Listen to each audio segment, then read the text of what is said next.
Hello YouTube and fellow moviegoers. My name is Eric and this is my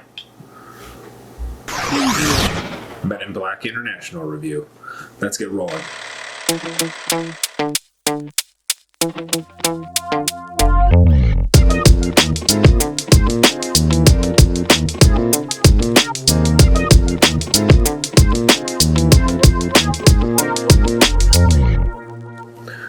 Alright, so Men in Black International, we follow Tessa Thompson as Agent M as she becomes a member of Men in Black after finding the secret agency.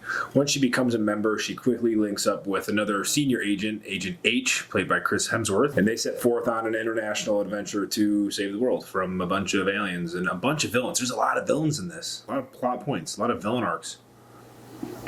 That just about covers part of the story, though. It's pretty simple. The actors in this were charismatic and really likable. However, a lot of their jokes were really hit and miss.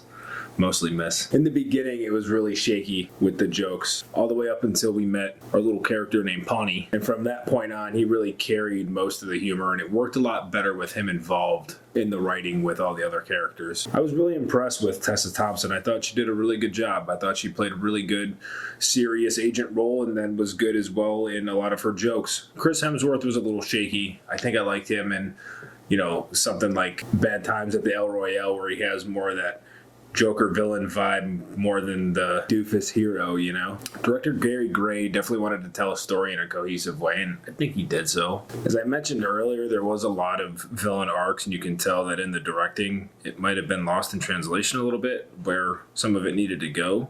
And I think the main villain was kind of obvious from the get-go. That was kind of supposed to be like the big reveal secret, but it's pretty noticeable a few times throughout this. There would be really clean, nice, crispy shots, and then it would be followed by a really grainy, like lazy, messed up shot. It's just really obvious and noticeable in movies when these shots are put next to one another. So it made it kind of annoying to kind of sit through and notice. There wasn't anything really exciting going on in the first half of this up until a big fight scene. And when that fight scene happened, there was a lot of cool camera tricks, zoom in, zoom outs, pans, dollies, the whole nine.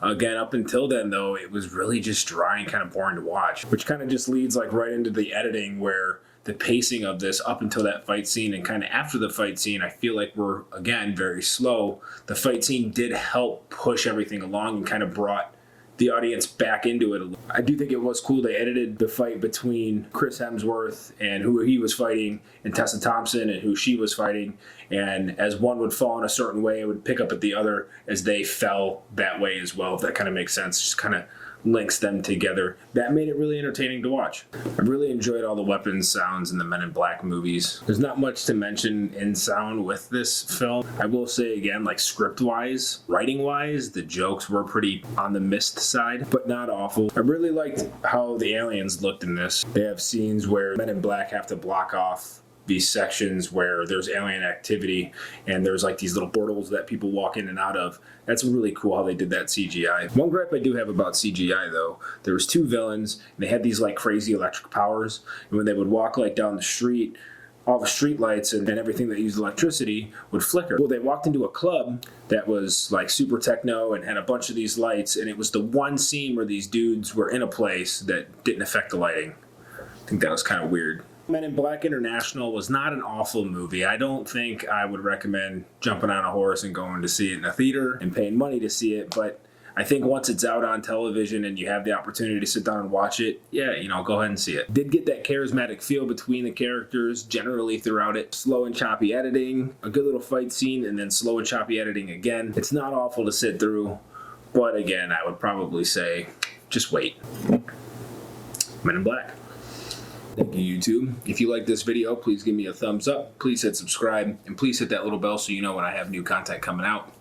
And I ask that you please join me when I do my next review. Thanks, guys.